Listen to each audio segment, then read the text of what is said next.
Hello, everybody. Welcome to a new podcast. The internet was short one, I think. There's not quite enough out there, so we thought we would throw another one out there.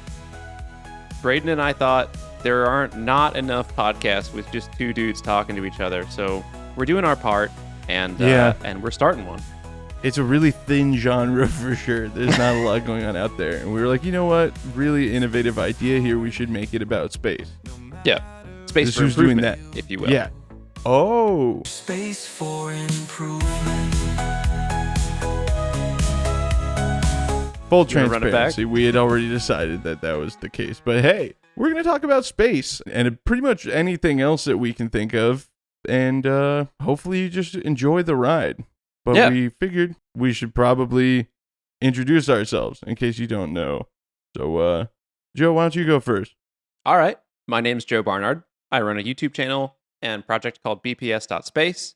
And on it, we launch model rockets. We build and launch model rockets. Some of them are big. Some of them are small. One of them landed once, which was crazy. And that's my job. So I do that full time. I do a lot of engineering. I think really hard about engineering stuff. I use, I think my sort of big character traits, I use a lot of hot glue. I'm a really big fan of blue tape, like painter's tape, and I am trying to earn the love of a stray cat in my neighborhood who I've named Traffic Cone. Those are my big things. What about you, Braden? That's the key things really highlighting what your YouTube channel is about. Yeah. Well, my name's Braden Carlson. I have a YouTube channel called Rocket Vlogs, and basically, if you took Joe's product and then did a sort of Dollar Tree or Family Dollar version of it, you would land on my channel, which is also model and high-powered rocketry, but we take all the engineering out of it, really, and we're just doing things that already have been done many times over.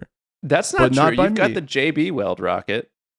That's true. That I was going to say my characteristics also align. There's JB Weld. I'm a big fan of CA. And if I'm going to be real, the frog tape, the green frog tape is kind of my favorite flavor of tape right now. Yeah. I'm not sure if the lines are actually crisper, but I buy it. The marketing is at least good enough of a placebo that I'm like, you're right. These lines are crisp and perfect. Yeah.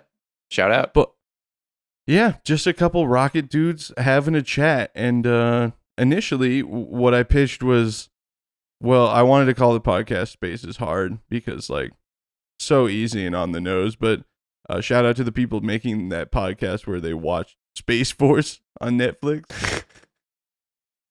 Took the perfect name. Can I just say I think you and I have wanted to do this podcast for at least a year, maybe less, but I have wanted to do a podcast for a long time. And the big deterrent is how many there already are. And that means how many names are already taken. Every clever name you've ever thought of, there is a podcast with that name. They may not be successful, but they do exist. And so it's kind of uncouth to usurp someone's name. For all we know, somebody already has this podcast name. Yeah. I looked, but it could be out there. It's like naming a band. You're it doesn't matter how clever you think it is. It's already been done. But initially, what I pitched as a concept was we talked about companies that were in the space sort of realm and failed. And that's sort of what we're getting into here. But we decided that too much negativity. We can just talk about space. We talk about history and how we can improvement. Thank you. Let's do it. Let's improvement. Okay. Are you ready to improvement? I'm ready to improvement. Are you? I'm ready to improvement. So I think last week when we were talking about recording this episode, I alluded to the company that I wanted to give you this background on. Great. And I'm hoping that you still didn't Google it. I have Googled nothing in the last week. That is fantastic because I put a lot of effort into this. It would have been devastating. I'm excited. So, without further ado, I suppose, let's get into this. I just have all this information for you, and you absorb it how you would like to absorb it. I love it. Mr. Joe Barnard. Open it up, man. putting a rocket in space is hard. Yeah. Yeah, I can get on board with that. There has to be a better way. I love it. And it's so expensive, Joe. Well, that's I've always said that. Yeah. You've lived that. You're working on a space shot. Well, we maybe should have addressed that in the beginning, huh? Oh, whatever, dude. I think this whole thing's going to be a train wreck until we figure out what it is. That's exactly right. And it's expensive. Braden, can I say something? I think you and we might have a little space for improvement. Oh, see, now we need the soundboard. Dude, yeah, where's the applause? Oh, you're right. We'll work on that later. We'll fix it in post. There has to be a better way, Joe. The founders of Spaceryde agreed. Founded in 2018 and headquartered in Richmond Hill, Ontario, Canada, the company set its sights on providing the most cost-effective way to put a payload like a CanSat into space for both orbital and suborbital missions. As of February 2020, Spaceryde claimed to offer the lowest cost per kilogram of payload of any launch provider. Is any of this sounding like any company you've ever heard of before? This sounds like a lot of companies that I've heard of, none of who have delivered on that claim. I think there's even an argument that SpaceX has not necessarily delivered on the dramatic, like, order of magnitude reduction in launch costs. Instead, what they've done is like a little reduction and then funnel all of the cash into Starlink. Yeah. Which, go off, whatever. It's your prerogative. But yeah, that sounds like every space startup so far. I'm curious, do they give a number for cost per kilogram? They do. Thank you for that. That was actually the perfect segue. Is it something like you're absurd, looking at the script. Like a cent? No. See, they're at least based in reality somewhat. They had a flat fee plan of $250,000 for a payload up to 25 kilograms. There's additional $10,000 per kilogram with a max payload mass of 150. Okay. That's not, we're within the real world. Right. Yeah. And they actually also had a max launch price of $1 million. So I didn't actually do the math there, but that seems generous, probably. It's within 10x what an Electron is. An Electron, I don't believe it, but it's not like they're, properly crazy. Right. They're just regular. Yeah, like 1 penny. That would be out of control. But I had the same assumption, and then I saw that price, and I was like, oh, okay. So, like, there was some reality here. Yeah. But unlike a lot of companies, they didn't claim to have reinvented the wheel or the rocket, so to speak. There was no, look at this fancy technology we've come up with. This is brand new. This is all going to work. In fact, it actually took it back quite a few years. The launch procedure for Spaceryde, and I'm wondering, Joe, if you're going to start to think this is familiar. Its launch procedure consisted of dropping a rocket from a quadcopter-like stabilized platform to ensure the rocket could be precisely aimed in the exact desired direction and angle of attack. Pause. Dude, we need a soundboard so bad, it's crazy. Okay, so am I correct in assuming that the drone is aiming, the UAV is aiming this thing, and then it launches off the UAV? So the UAV is stabilized in order to provide optimal direction, then the rocket is dropped from it and thrust vector controlled from there. Okay. All right. That, we're still within the realm of possibility. It's absurd. Yeah. It could happen. Here's the thing. That UAV doesn't provide any lift. Pause. Right, but like it like lifts itself up, right? No. All right, this is where the fun part is. I realized I prefaced that, and I'm like, this is an old technology. And then it sort of alluded that it's a drone. The entire procedure was to take place 35 kilometers above the ground after a peaceful ride to that altitude via a high-altitude balloon. Stop putting rockets on balloons, bro. Oh, my God, dude. The next person to email me and say, why haven't you just decided to put your rocket on a balloon? You can get so much more performance. We need that soundboard. And I need maybe we should figure out how spicy we want this podcast to be. Don't do it. Okay. That's my advice. I'm such a Raccoon hater. That was a perfect reaction because I strategically waited to mention till now that the company was originally called Lunify.Space. Any guesses as to why they might have changed it? Well, okay, Lunify.Space sounds like you're gonna make all of space the moon, but also I know Google had a project called Project Loon, which, to their credit, I don't know if you know about this. Do you know about Project Loon? I don't. All right, so Google had this project. I think the idea was, very pre Starlink. Instead of doing internet satellites, you do internet like balloons, and so you put a bunch of balloons up over an area, or maybe you do communications for like an emergency situation. You have a natural disaster and you need really good communication across that area where the cell towers are down. So you put a bunch of these like radios on balloons, and then you think, well, you can't really control the position of a balloon, right? Right. Wrong. Google made it work. Project Loon, Loon. You can steer a balloon by going up and down and like selectively picking which airstreams you're in. And so you have to be like really loose on how steerable the balloon is. Excuse me, dude, I should not have eaten an entire pizza right before this. But you can steer a balloon by going up and down. So that's a tangent. I hate when people try to put rockets on balloons because it's an inherently uncontrolled system. Like, so much as you can control it, it's also just like a balloon with explosives tied to it. Yeah, I see a lot of people when they all land on the idea are kind of like, then it doesn't matter the conditions of your launch day because you'll be above it. I'm like, well, Sure. But balloons like really react to wind.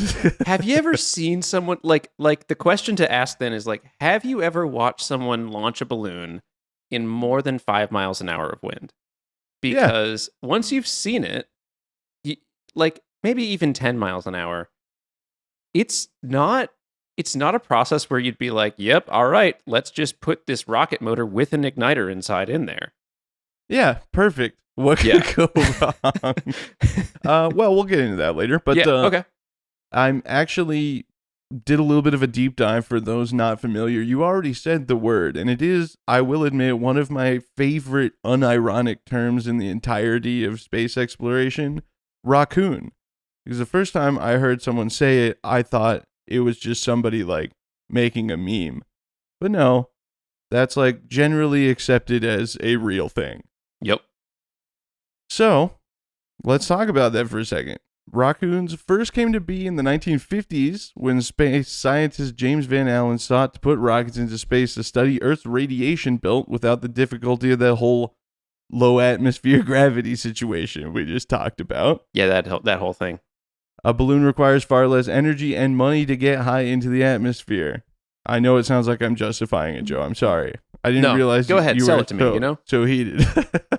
Yeah, balloons are cheaper than rockets is the general idea, right? I've always said that. I've believed that to my core from the very beginning. Well, in 1952, Van Allen and his team from the University of Iowa launched a balloon. Iowa? I can't talk. Iowa. the corn one. Yeah. I'm from the potato one. That's Idaho. I get those mixed up all the time. People actually legitimately do. I used to sell stickers that were the shape of Idaho that said Iowa in them.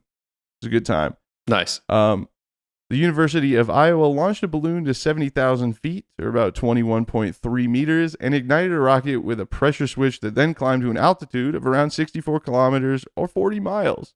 Not quite space, but that's pretty good. Impressive. In 1952. Dude, pressure switch is, I guess you got to do it some way, but man. Yeah.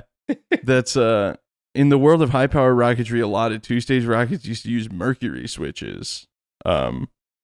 Which because you like send, correct me if I'm wrong, it's kind of like how your home thermostat works, right? Where the mercury closes a circuit at the top of a capsule. Yep. At deceleration from the end of the first boost. Right. Yeah. Or while you're tilting it up on the pad sometimes. That did happen a number of times. Yeah. Yeah. not the preferred method today or really back then, but it was available. Mm-hmm. But yeah, so worked out pretty okay. The Loki rocket family had a Raccoon variant that launched a handful of times between 1955 and 1957. Ultimately, though, as we know, sounding rockets kind of became the go-to way to handle things in the 1960s or late 50s, I guess. They kind of dialed it in. And it's really interesting that sounding rocket technology kind of got to where it got in the 60s and hasn't really changed a lot. Yeah, it's about the same. Put a bit. I mean, a lot of these, like the Black Brant design, is pretty old. Yeah, and it's Harrier booster. Yep, it makes sense too because you make the tooling for these things once. Like they've got the mandrels, they've got the machines to make the nozzles and the casings and whatever. So like, if you know how to make it, and the space doesn't really need innovation, which that's another conversation. Right. Yeah, I guess just keep making it. I don't think there's like a ton of money in it. I don't really know. No, yeah, and the amount of companies that start up and try to go after the market would make you think it's like the most lucrative thing in the world. Mm-hmm. But I think you're right. It's a pretty limited market base. Like, Braden, if you have an experiment and I tell you I can get you 3 minutes of microgravity, and you need to pay me several $100,000, and also your experiment might not come back, or we're just gonna like send it into the ocean, you're not gonna be jazzed about that. I was gonna say almost guaranteed not to come back with like what's available right now. Yeah, and then the alternative is you pay Blue Origin how much? Millions of dollars to put it on New Shepard, right? Or Up Aerospace, right? They're kind of still doing the thing. I don't. Maybe conversation for another time. I don't know what Up's doing right now, but I don't know. I don't think they're flying a ton. Yeah, maybe we need an episode on Up Aerospace. Let's do it. Well, we're gonna step more into the recent past, because I was gonna say back into the future in the description, but then I was like, I kind of already alluded at the beginning of the episode that the plan was to do companies that are defunct. So spoiler alert. Yeah. Spaceride's gone. But they did see the Raccoon glory and thought there must be no reason nobody's doing that anymore. Let's give it a shot. Yeah. And they actually had some pretty good momentum. In 2019, they did a seed funding round and they attracted a bunch of big venture capitalists and some pretty big individual investors. I couldn't find a exactly definitive number, but it says they raised around $10 million. God, if I could get, can we hit pause? If I could get $10 million to pursue a terrible idea, I guess I would also do it. But that's crazy. You should need to prove the concept first, and you can prove the concept, dude. You can do this and prove it out at like a small scale for $2,000. Oh yeah, and we'll get there. But it is interesting. Like the investors are listed, and it's kind of the same thing with every space startup. You're like, what is this company? Who are these people? Yeah, and why are they just throwing around $10 million like it's $50? Yeah, but you make a good point. Maybe we should have a space startup. Hey, can I ask you a small question? Yes. I don't think I've ever seen the logo for Spaceryde, but I'm going to take a guess. Okay. I have seen it. No, this is going to be safer this way. You should describe to me the logo very generally. Okay. I don't know if there's a better way to describe it as sort of a hyper simplistic take on it's really hard to describe. There's not a balloon, there's not a rocket. Can I look it up? Is that against the rules? Yeah, no, I have it up in front of me. Bunch. I was gonna say, I thought you were gonna try and describe it, and I could give you a yay or nay on that. Hold on. This is riveting podcast content. Oh yeah. Is it one? Oh, okay. Is it like a paper plane? No, it's just, here. Actually, I can just share the screen if you'd like to see it. Yeah. I'm making promises I can't keep. There we go. I figured it out. Okay. I don't think. All right. For a second, I thought I may have known these people, but I don't think I do. Go ahead. We can keep proceeding. See, that's what I was kind of afraid of with bringing you this. I was like, I'll tell a story about a rocket company. And I was like, what are the odds I'm going to know of one that Joe doesn't know about? But it worked out great so far. I think there's still a chance, but let's keep going. All right. Well, after they were, catching those investments, they had some credibility as well because they were mentored by everyone's favorite astronaut, Chris Hadfield, which was kind of mind-blowing. No. Oh, Chris. I know. Man. I love Chris Hadfield so much. The best. That's heartbreaking. I appreciate what he was trying to do though, because he's Canadian. So he's like, yeah, Canadian company, like, let's get the ball rolling. Okay. Because he's Canadian. He's so nice, He's I didn't know the company was Canadian. And I was just like, yeah, that's just what Canadians do. Yeah, they really want to see everybody win. Yeah. Chris Hadfield's book is absolutely amazing. Shout out there. Dude, Spotify put audiobooks on the platform, and Shane and I have both been going nuts. Nice. But anyway, yeah, so Chris Hadfield was loosely involved. It just said mentored across the board. I couldn't find what exactly he did, but yeah, he was there. And they also got government funding on top of that seed investing. They received a $100,000 clean tech grant from Sustainable Development Technology Canada, and the Canadian Space Agency awarded Spaceryde $500,000 to develop a lightweight rocket nozzle in-house. A nozzle? $500,000, Joe, to develop a nozzle. Braden, you and me are doing this the wrong way, dog. YouTube is not the thing. That's crazy. Can someone give me $500,000 to turn phenolic on a lathe? That's crazy. I had to reread that several times, and there's still part of me that's like, there's no way that's what it meant to say. Oh, dude, that's... All right, let's keep going. So, with that $500,000 nozzle funding, in 2022, Spaceryde built a 25,000 square foot manufacturing facility. And when I read this next thing, I was like, I kind of see why the government's excited and throwing money around. This was the very first orbital class rocket factory in Canada ever. Yeah. I hear that this is currently a thing in the EU, but it's not with aerospace companies. I can't remember what it is, but there's some type of company that you can start in the EU, and you're basically guaranteed to get a ton of government grants because they want to incentivize this. I don't know what it is. Someone will clown on me in the comments for not knowing, but I see the vision now. If you're in the right place in the right time, you can just rake that in. Yeah, that's a fair point, and that's one of those things you kind of got to wonder, right? It's like, yeah, I mean, we can try a little bit, but we could also just have a bunch of money for saying we're going to try. I'm making no accusations here, of course. This is you get a bunch of funding. Yeah. And you're going to need a company car, so you get a nice Bentley. I mean, it's good for morale. Yeah, right? Yeah, absolutely.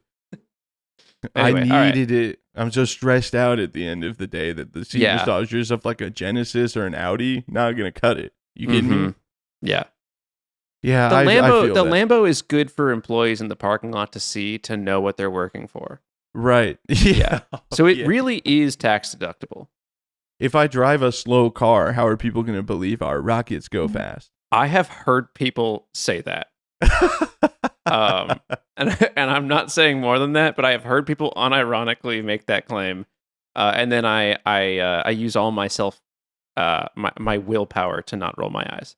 Let's keep going. That's impressive. I'm proud of you. Well, all this sounds pretty well and good, doesn't it, Joe? But just having money in hand and a place to make things happen doesn't make things happen.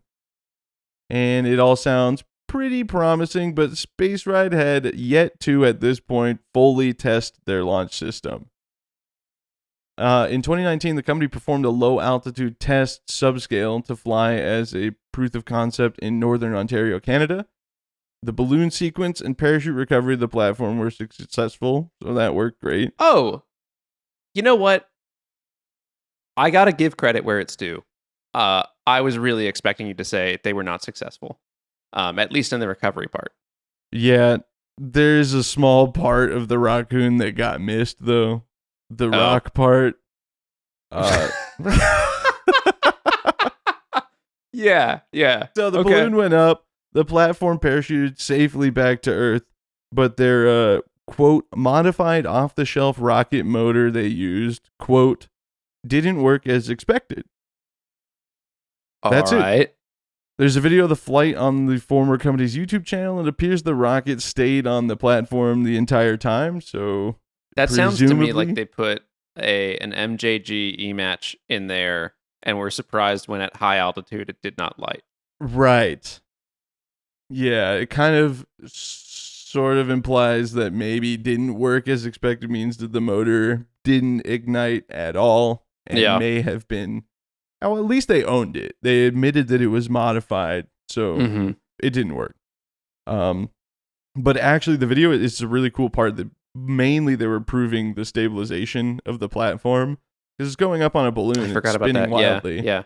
But when they activated it, the camera, it worked really, really good. So credit where it's due. It worked as intended. And then next, nothing. That would go down as Spaceryde's only actual test flight. Oh no! From what I could find. Oh man, how big was the rocket? Do we know? Do we have like a general sense? There's, I would say, maybe like 2 inches in diameter. I think it was like maybe a third scale of the actual platform. And granted, the big platform that I saw in other pictures and videos and stuff, I don't even know if that was full scale. Like when a company is like, we should do an episode about some of the I'll say in quotations defense companies that are starting up right now. Yeah. Who will buy a Wildman Punisher and be like, we're developing our missile, and I'm like, you are developing what you bought from Lock Precision. Yeah. I appreciate that you went to the Punisher though. Best rocket. Yeah, the Punisher's great. I mean, like, you know, Wildman, Lock, and any of these companies, these companies raise like 25 million in seed funding, and then they like go on Apogee Hobbies on Apogee rockets, and they're like, "Look, we're building."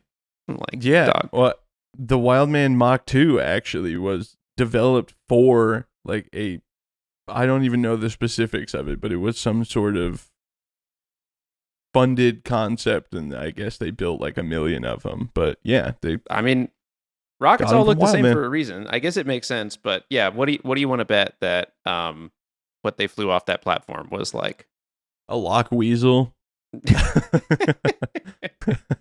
Yeah, it's I mean, we'll have to go back and look at it. Maybe I can pull up some of the videos for you afterwards. All right. So if you're listening to this on an audio platform at the end, if it starts to heavily rely on video, sorry about that, but shout out to the people watching us right now. We should do, I'm committing to something that I probably can't help that much with, but we should do slides for this. Like a PowerPoint sort of situation? Yeah, you ever listen to Well, There's Your Problem? Yes. Yeah, they do like, you know, they'll have like, you know, 20 maximum slides, but that would be cool. Well, I mean, the world's our oyster. We don't have to commit to doing a weekly episode or anything like that. What a strange phrase. I agree, but what... All right, we're way too off topic. The world is our oyster? Am I the first one to say that? No. I just, okay. Anyway. I thought I'd heard it before. Oh, no, anyways, I've heard it many times. Spaceryde, I guess. The world wasn't their oyster, if I can bring that back in. Gotta get a soundboard. I need like the boo sound.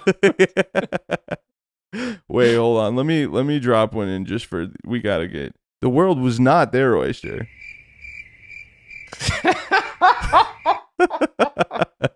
This is great, man. Their YouTube channel has a video showing what appears to be a full-scale platform. Like I said, I don't know for sure if that's the case. They tested a rocket drop into cardboard boxes dangling from a crane, and it looked heavy, so I don't know if the rocket was their full-scale rocket, but it worked. I mean, the rocket dropped into a box pile, and they also demoed the stabilization again, just hanging from a crane, which is... Am I allowed to look this up? Is that allowed here? Yeah, go for it. Okay, Actually, I'm gonna look I can this up. send you a link if you want. I bet I can find their channel. Yeah, here we go. Oh, okay. This is a honkin' object. Yeah, it's for, big. For anyone who is enjoying this riveting audio only content. Yeah, this thing is like the size of. Gosh, this is a terrible comparison. If anyone remembers that submarine that SpaceX built to get those people in Thailand out of the cave, it looks very similar to that. And if It's you're like- watching this podcast, here you go. Oh, dude. Okay, so it's got propellers. Yeah. It's pretty fascinating. I mean, like, props for being different to some Yeah. extent, right? This is different. Oh, look. Wait. The propellers turn, don't they? Yeah. Yeah, that's how it stabilizes it. It's pretty cool, I will say. Like, Wow. there are definitely it dropped. companies taking investment money and doing far less actual development of things, as we sort of just alluded to. I'll give credit where it's due. There are people doing less with more. Yeah. And they had all that nozzle money. Yeah. They actually ended up developing an entire rocket motor. Okay. And they test fired one in 2021 and it became the first and only Canadian rocket engine ever developed to put satellites in space. Dude, Canada, we got to get y'all on this. Yeah, what? That's crazy. What about Cesaroni? I mean, I know they're making defense stuff, but I guess they're not putting anything in space because everything that came with the Spaceryde stuff, they're like 4 satellites to put it in space. Dude, Cesaroni CTI, has... I guess. Cesaroni has put plenty of things in space. I mean, I think not even just suborbital. Like, I think they have contracts for orbital stuff too. Maybe not like full orbital motors, but that's crazy. Whatever. That's why at the end of this episode, I'm going to read off some sources so I can't be held liable for any of these claims that not I made. Great. The rocket engine worked good. But that also brought some issues. Local groups near the Spaceryde facility complained that the engine tests were violating noise ordinances. And shout out to any crossover fans of the automotive world watching racetracks get demolished for being too loud. This rolled even deeper than I expected. A change.org petition gained over 800 signatures asking for something to be done about the noise. Oh my god. Eventually, the Trent Hills Municipality of Ontario asked Spaceryde to stop engine testing, which it did. The last Spaceryde engine ever took place October 6th, 2023. Pretty recent. Yeah. Unfortunately, despite having multi-launch contracts and plans to start commercial operations in 2024, Spaceryde struggles overcame its ability to thrive. The company filed for bankruptcy under Section 49 of Bankruptcy and Insolvency Act in Canada. The CEO and co-founder had no comment to those asking for one regarding the company's bankruptcy. That sucks. I will say that sucks. Also, Braden, way to do your homework. You had the code, the bankruptcy code on lock. Yeah, I said, I was like, I'm writing everything like very officially. This is all cited. I'm not going to make any claims that could lead to any legal action without having sources that were not me. It's almost as if you've done a lot of writing before. Yeah, it's almost as I could see how you could get that impression. Yeah. And let me just say, as one big catch-all, just to cover myself here, allegedly or in Minecraft. I'm going with just in Minecraft. In Minecraft, yeah. Yeah. But yeah, that's the story of Spaceryde. I didn't know you were such a Raccoon hater. Oh man, yeah. Maybe we can talk about this more. But my problem is that. Listen, look and listen. Okay, look and then also listen. If you're gonna be a bear, be a grizzly. If you're gonna build a rocket and it's gonna go to space and you don't have enough impulse, make a bigger rocket. But Use the thing you're already doing. There has to be a better way. No, there's not a better way. This is what it is, man. You know, we got 9.81 meters per second squared. This is the hand we're dealt. Yeah, I mean, you're right. It is. There's a reason. There's plenty of companies that we can do this exact same thing with for a very good reason. Yeah. I really think rotary rocket needs touched on. Dude, so when something is so ugly or terrible that it actually sort of wraps around and it becomes beautiful? yeah. Like the Bugatti Veyron. I remember seeing that car for the first time in high school, just like photos of it and being like, it's that much money? Yeah, why? I was like, that's cool that it's fast, but my God, they couldn't have made it pretty at least. How come it doesn't look cooler than a Corvette? Exactly, yeah. So, I think rotary rocket. We should talk about this on an episode, but I think that sort of wraps around and becomes beautiful again. Yeah, I kind of agree. I mean, there's a reason it's still at the Mojave Air and Spaceport hanging out. Yep. Actually, can I tell you a fun fact, and then we won't talk more, just in case we want to do an episode? Yeah. That is not the reason that it's at the Mojave Air and Spaceport, because it was supposed to be somewhere else. Actually, you know this, right? I don't know this. Maybe we should save it. Okay. All right, let's save it. The reason it's still there is not that it's beautiful. I'll say that much. No even though it is beautiful. I'll be honest, the first time I saw it, I was like, oh, it's like a water tower or something. Many such cases. That happened in Texas a while ago. Okay, well, hey, if you're watching or listening to this podcast, don't Google it either. Just wait for us to tell you about it. Give us 5 to 6 months. Yeah, please. Thank you. All right, well, like I said, let me read through these sources real quick, and then we can wax a little bit more. Sources for the Spaceryde story and the information on Raccoons comes from golden.com, spaceq.ca. I know you're a big fan of that Huge one, fan. Joe. Oh, yeah. Space news via ground news. Believe it or not, the Smithsonian, my God. Smithsonian Air and Space Museum website, astronautics, and payloadspace.com. Dude, astronautics is the backbone of a lot of, if I'm remembering the website correctly, it's the backbone of a lot of space stuff.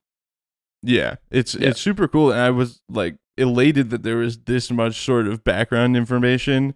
And I do want to put it out there in full disclosure. I did initially write the names of the founder and co-founders, or the co-founders of Spaceryde, and took them out because I would have completely butchered the pronunciation of their names and felt it was unnecessary to embarrass myself in that manner.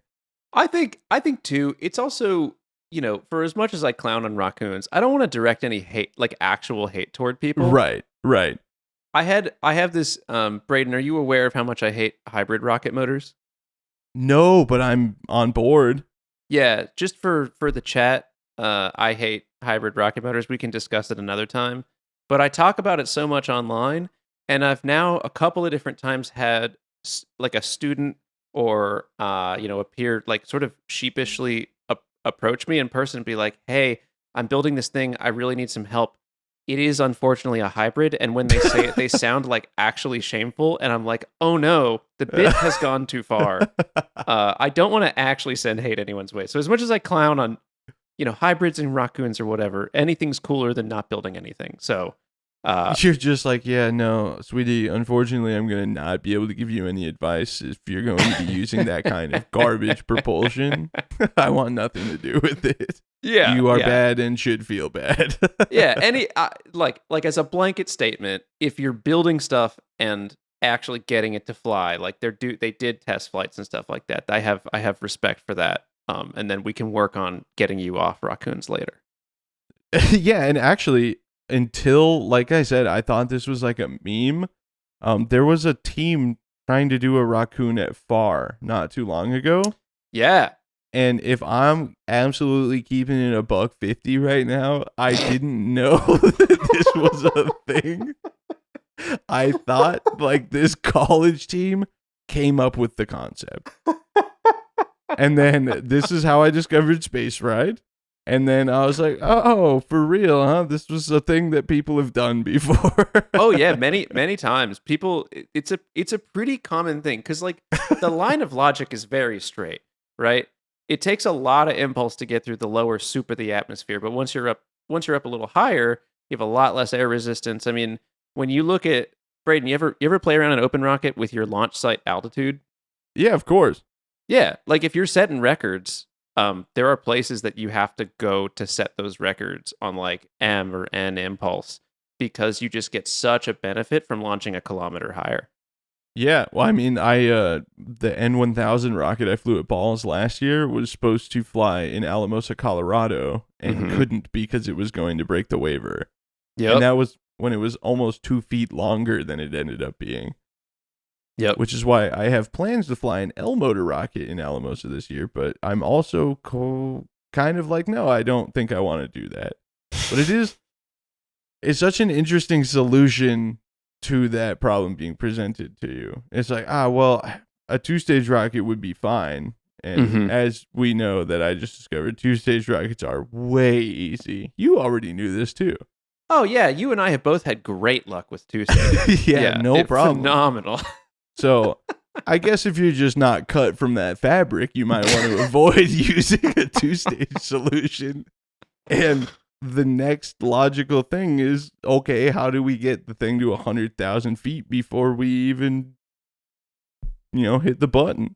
And I guess a balloon is an answer. I'm not going to say the answer. I just think it's one of those things that usually is suggested by a person who has flown neither a balloon or a rocket. Does that make sense? Yeah. Like when someone says, I'm going to do this thing, and you can tell from the idea that you're like, oh, you haven't done it before. Because like both a balloon and a rocket are a lot harder than it seems. Right. Yeah, I went through a phase where I was like, oh, I kind of want like that edge of space footage of something, and all the people that do these edge of space balloon flights, shout out to Zyla and a bunch of other people, they make it look real easy and trivial, and it's just not. Yep. Everybody's like, you read this forum post and it's like, yeah, I just got this like styrofoam cooler from the gas station and threw a parachute in there and attached a balloon to it. And I thought that's how it was going down, but no, turns out it's not. So adding the complexity of throwing a rocket on top of that is an interesting choice. Yeah. I'm already so uncomfortable around a rocket that has an igniter in it. Like, that's what makes 2 stages hard. You know that from very recent experience, too. It's spooky to be around it. And to think of that thing not just, like, sitting on the launch pad, but, like, swinging back and forth on the way up. Right. Yeah. Dude, I had, like, a sort of weird coming to understanding moment when we were putting our 2-stage out, where, the rule in general is don't put an igniter in it until you're out in the spot where that's okay. And like for certain stuff, like a 2-stage rocket, you kind of have to put the igniter in. Gets harder. And as I'm sitting there holding the rocket with the igniter in it, I'm like, oh, this rule is to protect everyone but me. Yeah. I see now. I'm the one that falls at my own sword, or falls on my own sword if something goes wrong. I will say, if it's like a K, you could probably survive a K. Like you won't have a good time, but you can probably survive a K. No, absolutely. Yeah. And it was, is also the small fins, I'm just like envisioning it lighting and taking off through my hand. And I'm like, if I like hear it starting to build pressure, like what do you way do? do I throw it and run? Like, and I was like, no. Let's not think about any of that. Let's just put it in the pad and pretend none of that's in our mind. But yeah. 2 stages are spooky.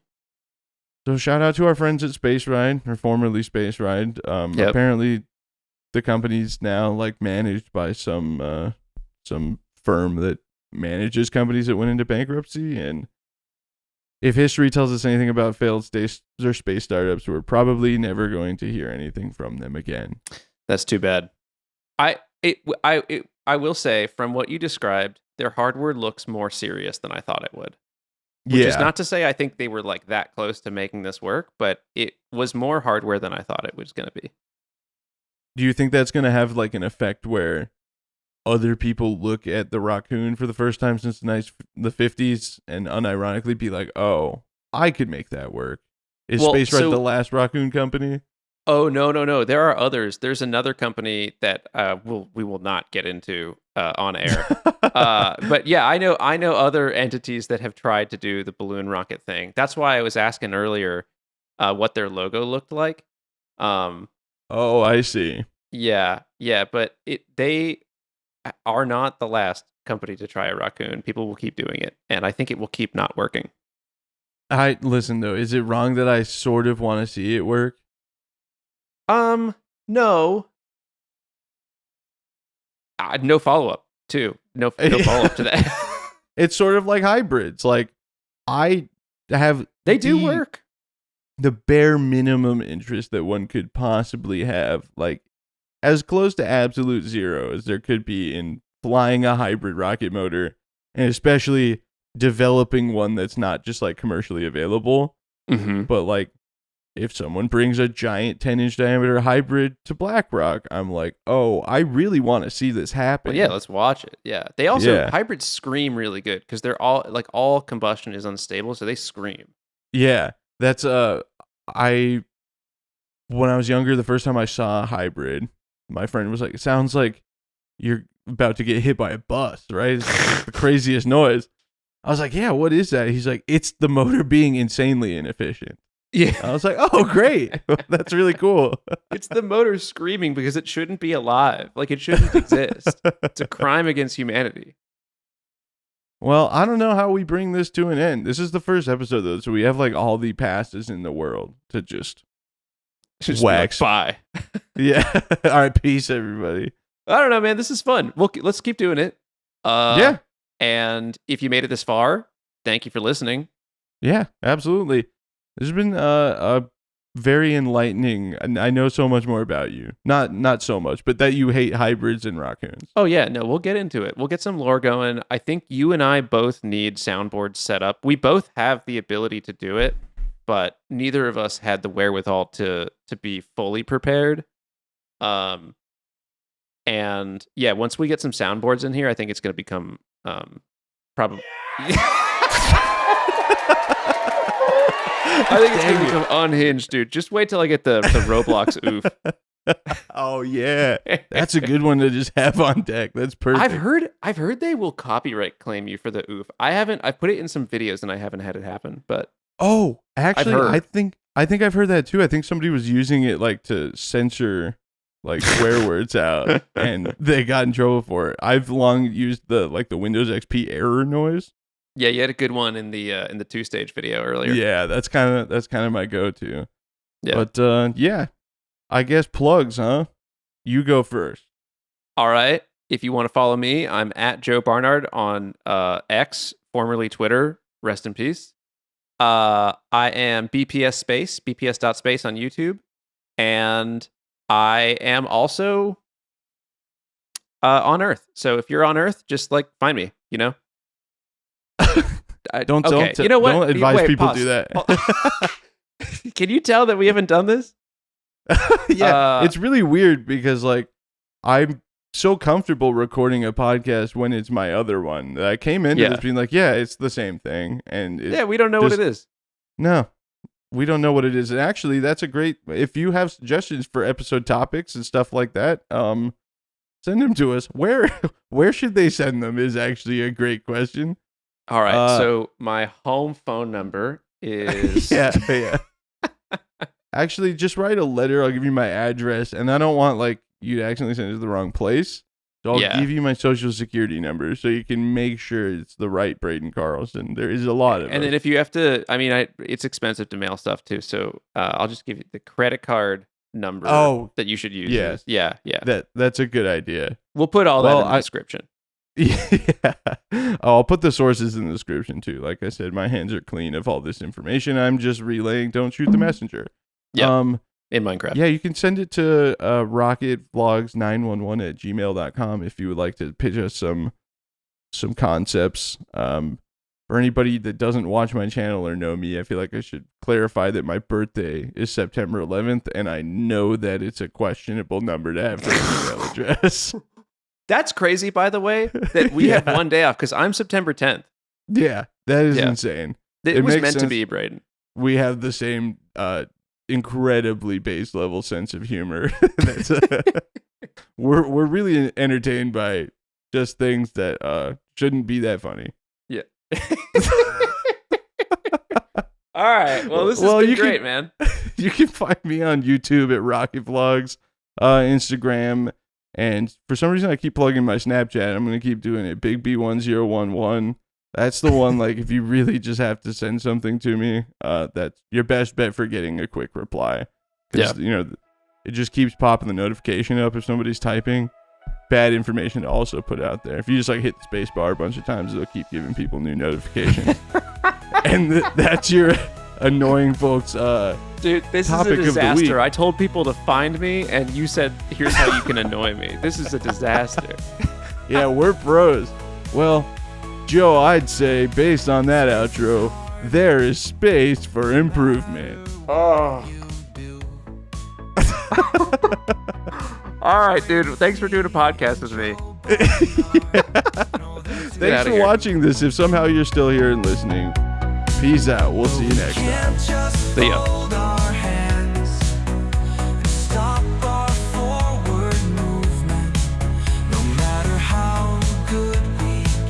Space for improvement.